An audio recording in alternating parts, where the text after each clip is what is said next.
Hello,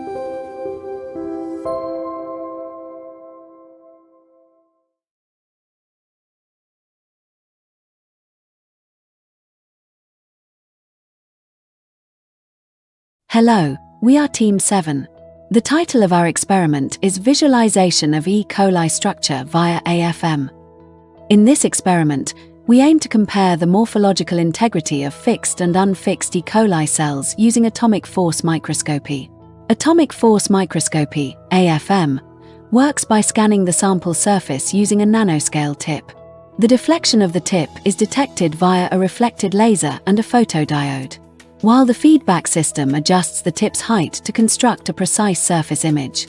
There are three main AFM modes.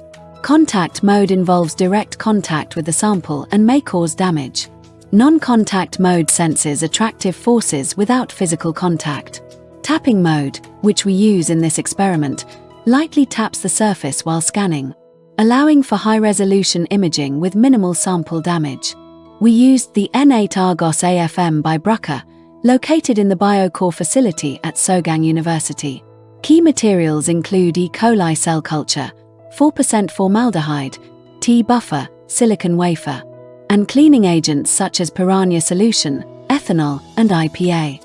We first cut the SI wafer into 1 cm squares and cleaned it using acetone, IPA, and piranha solution.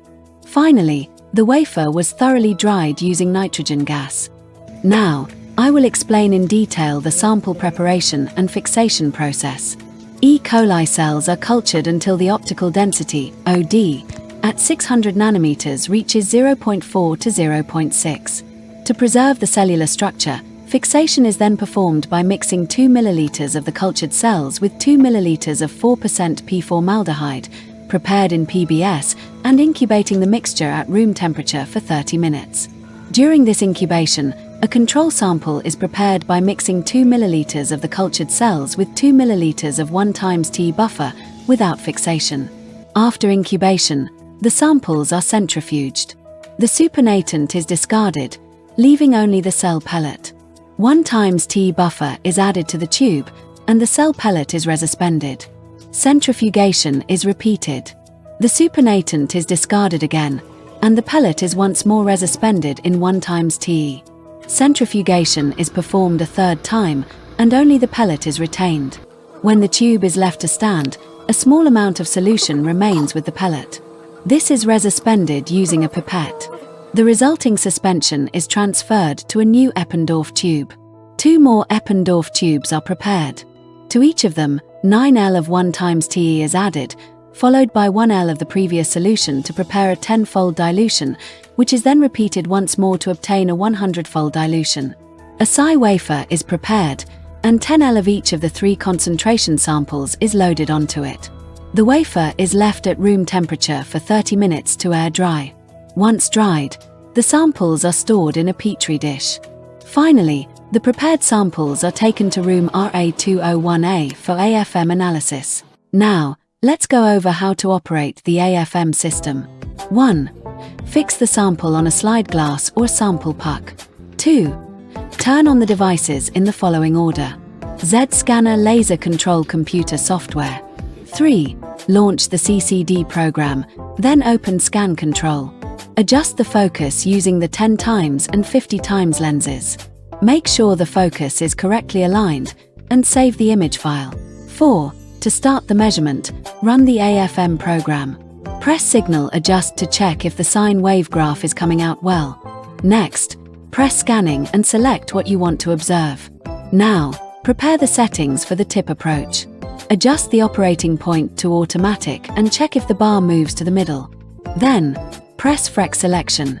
Use Zoom Select to capture the maximum amplitude range. Now, press the button above to allow the tip to approach the sample. Once the preparation is complete, press the single scan button to start the scan.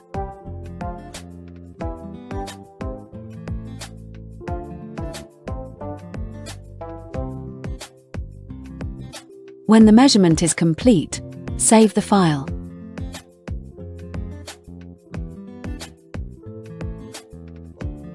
Five. Let's learn about the data processing process. After the measurements are completed, the saved SIS file can be accessed through the Gwydion program. This program can be downloaded by visiting the link displayed below. Once you have downloaded the program, run it and load the saved SIS file. Before interpreting the data, there may be a height difference in the substrate used during the sample measurement. To correct for this, the level data by fitting a plane through 3 points function is executed. By clicking on 3 points that are expected to correspond to the same height and clicking the apply button, the height difference caused by the substrate itself can be corrected, rather than the height difference caused by the target object in the sample. To analyze the topology of a sample, the extract profiles along arbitrary lines feature is used. After enabling this feature, you can draw along the path of the straight line you want to measure, allowing you to observe the changes in topology along that path. This measurement can be performed for multiple paths at once. Through these topology measurements, we can observe the variations in height of the sample up to a maximum scale of nanometers. 6. Finally, the data analysis process. Before we delve into the data interpretation, we need to have a procedure to verify that the observed shape corresponds to the E. coli cells we want to measure. The 3 images shown are AFM images of E. coli cells that have not undergone any treatment. From the left, they represent E. coli culture liquid, a 10-fold diluted solution, and a 100-fold diluted solution. As we move to the right, there is a tendency for the yellow shape visible on the screen to decrease. Through this, we can confirm that the observed yellow shape corresponds to E. coli. Not only that, as shown in the picture on the bottom right, Escherichia coli has a length of 1.5 to 2.0 micrometers and a width of 0.5 micrometers. The height of the peak in the graph drawn through the previously mentioned extract profiles along arbitrary lines function corresponds to the width of Escherichia coli, and the width of the peak corresponds to the length or width of Escherichia coli. This allows us to confirm once again that E. coli has been successfully observed through AFM. Therefore, since we confirmed that the observed shapes correspond to E. coli, we can deduce the following results from the topology images among the AFM measurement results. In this experiment, the E. coli culture solution was dropped onto a silicon wafer in droplet form and dried before measurement. Consequently, cells were subjected to a dry environment, leading to a significant osmotic pressure difference due to the moisture disparity between the inside of the cells and the surrounding environment, causing water to exit the E. coli. However, by treating the cells with paraformaldehyde used for cell fixation, we can induce cross-linking between internal proteins of E. coli, allowing the cell structure to remain intact even if water exits. This outcome can be confirmed through the AFM images of E. coli treated with fixation, which retain a round shape, whereas in untreated cases, they show a distorted shape. Thank you for listening.